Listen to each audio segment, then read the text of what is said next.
नमस्कार भावांनो, आज नगराध्यक्ष केसरी मौजे सासवड मैदानामध्ये आपला सर्वांचा लाडका देव बकासूर दाखल होतोय। चांगली बातमी आलेली आहे। खरं तर कालच जरतरच्या वार्ता चालू होत्या। मी सकाळी काल अपडेट टाकली होती 100% पळेल सासवडला, पण संध्याकाळी अपडेट द्यायला लागले की नाही पळणार। पण आज धप्पा दिलेला आहे, बकासूर आज पळतोय मौजे सासवडमध्ये आणि त्याच्यासोबत एक त्याच्या दावणीचा महाराज देखील तिथे पळणार आहे।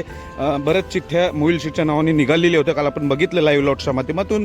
त्यामुळे बकासूर पळतोय, बकासूरच्या दावणीतील महाराज पळतोय। अजून एक टॉपची जोडी तो पायऱ्यासहित सांगतोय, अर्जुन आणि चिक्या। छत्रपती संभाजीनगरच्या ओळखला जाणारा तो अर्जुन आहे। अर्जुन आणि कारुंडे एक्सप्रेस चिक्या ही जोडी 100% आज मौजे सासवड मैदानात पळणार आहे। एक टॉपची जोडी आहे, म्हणजे जुनी जोडी ही एक नंबर करणारीच होती, अर्जुन आणि चिक्या।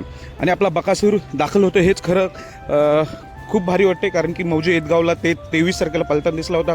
तिथे गोकुलसोबत एक नंबर केला होता, चांगलं कमबॅक केलं होतं।